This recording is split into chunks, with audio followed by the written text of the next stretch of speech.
Hello dear student, welcome to our channel. ପିଲାମାନେ ତୁମର FA1 ଏକ୍ଜାମରେ ଆସିବା ଗୋଟେ କୋଶ୍ଚିନ୍ ଯେଉଁ 4ଟି ଟପିକ୍ ତୁମର ପଢ଼ାଯାଇଛି ବୀଜଗଣିତର ଫାର୍ଷ୍ଟ 2ଟି ଟପିକ୍ ଏବଂ ଜ୍ୟାମିତିର ଫାର୍ଷ୍ଟ 2ଟି ଟପିକ୍ ଜ୍ୟାମିତିରେ ସାଦୃଶ୍ୟ ବୃତ୍ତ ସେଥିମଧ୍ୟରୁ ଇମ୍ପୋର୍ଟାଣ୍ଟ କୋଶ୍ଚିନ୍ ଆମେ 20ଟି କରିବା। ପୂର୍ବରୁ ତ ଆମେ ବହୁତ ଗୁଡ଼ିଏ question objective type question discussion କରିଥିଲେ, ଏଗୁଡ଼ିକୁ ମନ ଦେଇକି ଶୁଣ ହେଲା, ବୁଝ। ପ୍ରଥମ କୋଶ୍ଚିନ୍ ହେଲା ଏକ ତ୍ରିଭୁଜର ଦୁଇ ବାହୁକୁ ସମାନୁପାତରେ ଅନ୍ତର୍ବିଭାଜନ କରୁଥିବା ରେଖା ତ୍ରିଭୁଜର ଡ୍ୟାସ୍ ବାହୁ ସହ ସମାନ୍ତର ହେଲା। କ'ଣ ହେଇଛି? ତ୍ରିଭୁଜର ଡ୍ୟାସ୍ ବାହୁ ସହ ସମାନ୍ତର ହେଲା। ତ ତାହେଲେ ଗୋଟେ ତ୍ରିଭୁଜର ଦୁଇ ବାହୁକୁ ସମାନୁପାତରେ ଅନ୍ତର୍ବିଭାଜନ କରୁଥିବା ରେଖା ତ୍ରିଭୁଜର କାହା ସହିତ ହେବ? ତୃତୀୟ ବାହୁ ସହ। ଏଇଟା ହେଉଛି ଆମର ଉପପାଦ୍ୟ 2ରେ ଆମେ ପଢ଼ିଥିଲେ, ବୁଝିହେଲା। କେଉଁ ବାହୁ ସହ? ତ୍ରିଭୁଜର ତୃତୀୟ ବାହୁ ସହ ହେଲା। ନେକ୍ସଟ କ୍ୱେଶ୍ଚିନ୍ ଯିବା। ଗୋଟିଏ ତ୍ରିଭୁଜର ତିନି ବାହୁର ଦୈର୍ଘ୍ୟ ଅନ୍ୟ ଏକ ତ୍ରିଭୁଜର ଅନୁରୂପ ତିନି ବାହୁର ଦୈର୍ଘ୍ୟ ସହ ସମାନୁପାତି ହେଲେ ତ୍ରିଭୁଜ ଦୁଇଟି ସଦୃଶ ହୁଅନ୍ତି। ଏହାକୁ ସଂକ୍ଷେପରେ ଡ୍ୟାସ୍ ସାଦୃଶ୍ୟ କୁହାଯାଏ ହେଲା। ତିନି ବାହୁର ଦୈର୍ଘ୍ୟ ଅନ୍ୟ ଏକ ତ୍ରିଭୁଜର ଅନୁରୂପ ତିନି ବାହୁର ଦୈର୍ଘ୍ୟ ସମାନୁପାତି। ଏଇଟା କୋଉଠି ପଢ଼ିଥିଲେ? ଉପପାଦ୍ୟ 5ରେ ପଢ଼ିଥିଲେ। କ'ଣ କୁହାଯାଏ ତାକୁ? ବାହୁ ବାହୁ ବାହୁ ବା ସାଇଡ୍ ସାଇଡ୍ ସାଇଡ୍ ହେଲା, ସାଦୃଶ୍ୟ କୁହାଯାଏ, ବୁଝିହେଲା। ମନେ ରଖିବ ହେଲା। ନେକ୍ସଟ କ୍ୱେଶ୍ଚିନ୍କୁ ଯିବା। ଦୁଇଟି ସଦୃଶ ତ୍ରିଭୁଜର କ୍ଷେତ୍ରଫଳର ଅନୁପାତ ଉକ୍ତ ତ୍ରିଭୁଜ ଦ୍ୱୟର ଅନୁରୂପ ଉଚ୍ଚତାମାନଙ୍କର ଦୈର୍ଘ୍ୟର ଡ୍ୟାସ୍ ସହ ସମାନ। ମାନେ କ୍ଷେତ୍ରଫଳର ଅନୁପାତ ଉକ୍ତ ତ୍ରିଭୁଜ ଦ୍ୱୟର ଅନୁରୂପ ଉଚ୍ଚତାମାନଙ୍କର ଆମେ କ'ଣ ପଢ଼ିଥିଲେ? ନା ବର୍ଗାନୁପାତ ସହିତ ସମାନ। କାହା ସହିତ? ବର୍ଗାନୁପାତ ସହ ସମାନ। ଏକାଧିକ ବୃତ୍ତର ବ୍ୟାସାର୍ଦ୍ଧ ସମାନ ହେଲେ ସେମାନଙ୍କୁ କ'ଣ କୁହାଯାଏ? ଏକାଧିକ ବୃତ୍ତ ଯଦି ବ୍ୟାସାର୍ଦ୍ଧ ସମାନ ହେଇଯିବ ତାହେଲେ ଆମେ କ'ଣ ପଢ଼ିଥିଲେ ତାକୁ? ନା ସର୍ବସମ ବୃତ୍ତ ବୋଲି କୁହାଯାଏ। ସର୍ବସମ ବୃତ୍ତ, ବୁଝିହେଲା। ଗୋଟିଏ ବୃତ୍ତର ସମାନ ଦୈର୍ଘ୍ୟ ବିଶିଷ୍ଟ ଜ୍ୟାମାନେ କେନ୍ଦ୍ରଠାରୁ କ'ଣ ହେବେ? ନା ସମଦୂରବର୍ତ୍ତୀ। ଉପପାଦ୍ୟ 8 ଅନୁସାରେ, ବୁଝିହେଲା। ସମଦୂରବର୍ତ୍ତୀ। କେଉଁ ତ୍ରିଭୁଜର ପରିବୃତ୍ତ ଏହାର ଏକ ବହିସ୍ଥ ବିନ୍ଦୁ? ଏଗୁଡ଼ା ସବୁ ପିଲାମାନେ ଆମେ ଆଗରୁ ଟପିକ୍ ୱାଇଜ୍ ଯେତେବେଳେ ସବୁ ଟାଇମ୍ ଡିସ୍କସନ୍ କରୁଥିଲେ ସେଥିରେ କରିଛେ ହେଲା। ଖାଲି ରିଭିଜନ୍ କରିବା କଥା, ମନେ ରଖିବ ହେଲା। ଘରେ ଯାଇ ଟିକେ ପ୍ରାକ୍ଟିସ୍ କରିବ। କେଉଁ ତ୍ରିଭୁଜର ପରିବୃତ୍ତ ଏହାର ଏକ ବହିସ୍ଥ ବିନ୍ଦୁ? ନା ଯେତେବେଳେ ଆମେ ତ୍ରିଭୁଜରେ ଡ୍ର କରିବା ହେଲା, ବହିସ୍ଥ ବିନ୍ଦୁ ପରିବୃତ୍ତଟି କେଉଁ ତ୍ରିଭୁଜର ପରିବୃତ୍ତ? ନା ତ୍ରିଭୁଜର ହେଲା। ଏମିତି କେଉଁ ତ୍ରିଭୁଜଟା ହେଇଥିବ? ଯଦି ଆମେ ଏଟାକୁ ସ୍ଥୂଳକୋଣୀ ତ୍ରିଭୁଜ କରିଦେବା, କ'ଣ କରିଦେବା? ସ୍ଥୂଳକୋଣୀ ତ୍ରିଭୁଜ କରିଦେବା, ତାହେଲେ ତାର ସେଣ୍ଟର ପଏଣ୍ଟଟା କୋଉଠି? ବାହାରେ ରହିବ। ତ ତାହେଲେ ଏଟା କେଉଁ ତ୍ରିଭୁଜ ହେବ? ସ୍ଥୂଳକୋଣୀ ତ୍ରିଭୁଜ। କେଉଁ ତ୍ରିଭୁଜ ହେବ? ସ୍ଥୂଳକୋଣୀ ତ୍ରିଭୁଜ, ବୁଝିହେଲା। କରିଥିଲେ ଆଗରୁ ହେଲା।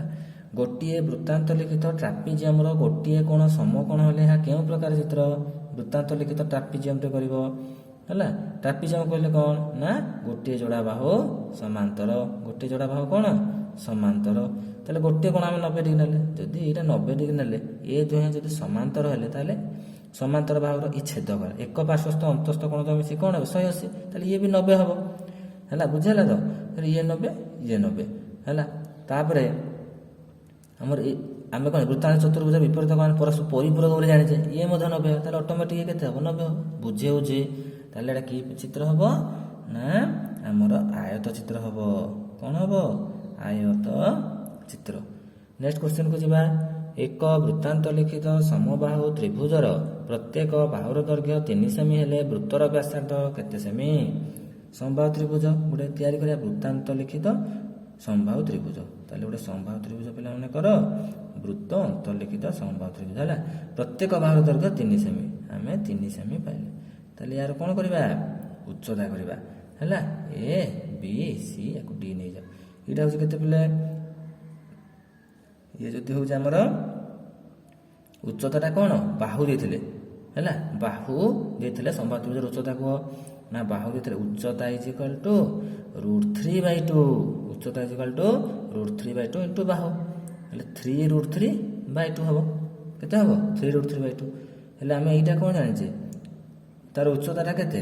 गोटे है आर ये हम r/2 ताले 3r/2 ताले आम ए उच्चता हूँ केते ना 3r/2 ताले 3r/2 या सहित सामान हम बुझीपार कि नहीं 3r/2 is equal to 3√3/2 cancel कर दियो ताले r इज इक्वल टू केते हला पिला माने √3 हला r इज इक्वल टू √3 बुझी होची।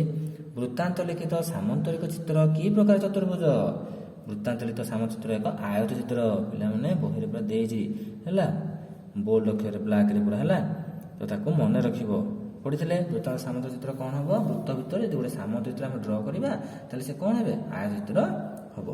गोटे रेखाखंड सर्वाधिक डेस्ट वृत्तर ज्या होई परिबो ना गोटे रेखाखंड हम ड्रा करो बहुत गुडे हैला ज्या हवा पाए माने बहुत गुडे हबो बुझिला व्यासार्ध हले दुईटी हबो किंतु ज्या हबो माने केते हबो ओसन प्राय टाइम एग्जाम रे आसे बुझियो व्यासार्ध हले दुईटी वृत्तर व्यासार्ध होई परिबो सर्वाधिक किंतु ज्या हले असंख्य हैला। नेक्स्ट क्वेश्चन करबा हैला तो सह समीकरण द्वय असंगत हेले सरल रेखा द्वय परस्पर कोन हेबे अलजेब्रा रो हैला सेति हम 10 टी ज्यामिति कले एबे हमें अलजेब्रा पार्ट को जिबा। सह समीकरण द्वय असंगत हेबे सरल रेखा द्वय परस्पर कोन हेबे असंगत हेले हमें कोन जे एटा समांतर हेले होतो समांतर हेले असंगत हेबे बुझियाला। सरल रेखा द्वय परस्पर छेदी हेले केतोटी समाधान संभव सरल रेखा द्वय यदि परस्पर छेदी हेबे ताले केतोटी समाधान हम पाइबा ना गोटिए समाधान केतोटी समाधान गोटिए बा अनन्य समाधान लिखि परिबो बुझियाला सेम मीनिंग अर्थ होजे समान। केउ बीजगणितिक प्रणाली रे x को y माध्यम रे प्रकाश करी समाधान करा जाय केउ बीजगणितिक प्रणाली प्रतिकल्पन प्रणाली बुझियाला केउ प्रणाली प्रतिकल्पन प्रणाली del is equal to dash del rho मूल्यटी केते ना हम जानि जे a1 b2 minus a2 b1 हैला।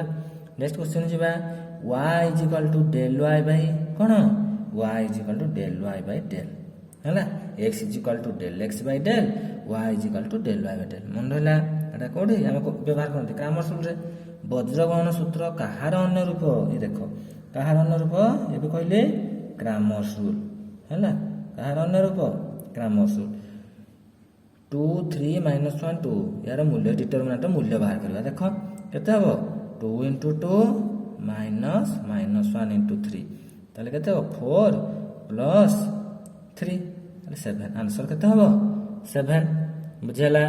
d = 0 हेले बीजद्वयर स्वरूप कोन हेबो d = 0 हे बीजद्वय कोन हेबे वास्तव ओ समान हेबे बुझेला। मूलद्वयर समष्टि 3 मूलद्वयर गुणफल -2 हेले द्विघात समीकरणटी कोन हबो हम कोन सूत्र पिला जानि जे x² माइनस मूलद्वयर समष्टि * x प्लस मूलद्वयर गुणफल एटा हो हमर सूत्र बुझेला एटा मन रखियो सब दिन पे हैला तो ताले x² माइनस मूलद्वयर समष्टि केते 3x प्लस गुणफल प्लस केते हबो -2 इज इक्वल टू 0 ताले एटा केते हबो x² minus 3x minus 2 is equal to बुझि पाइलो आंसर। n घाती समीकरण केतोटी बीजवा मूल अछि डिस्कशन कर जाय करू n टी मन रखि तो जेति घाती हबो सेति बीजवा मूल थाए हैला। हमें पिला माने 20 क्वेश्चन रो पॉजिटिव टाइप F1 पई हम डिस्कशन करले जार किछि डाउट रहला तो कमेंट बॉक्स रे लिखि जणाइबो कि व्हाट्सएप मैसेज करी कि फोन नंबर मध्ये मैसेज करी पचारि पारिबो हैला। यदि वीडियोटी भल लागिला ताले लाइक शेयर करबो एवं जो माने चैनल रे हमर नवा अछ सब्सक्राइब करबो एवं पाखरे था बेल आइकन को प्रेस करबो हैला। घरे जाई कि जहाँ हमें कले आउ किछि एक्स्ट्रा क्वेश्चन ताको भल भाबे प्रैक्टिस करबो जा द्वारा कि तमरा कोनोसी ए चारटा टॉपिक रो डाउट रहइबोनी तमे F1 एग्जाम रे भल स्कोर करबो।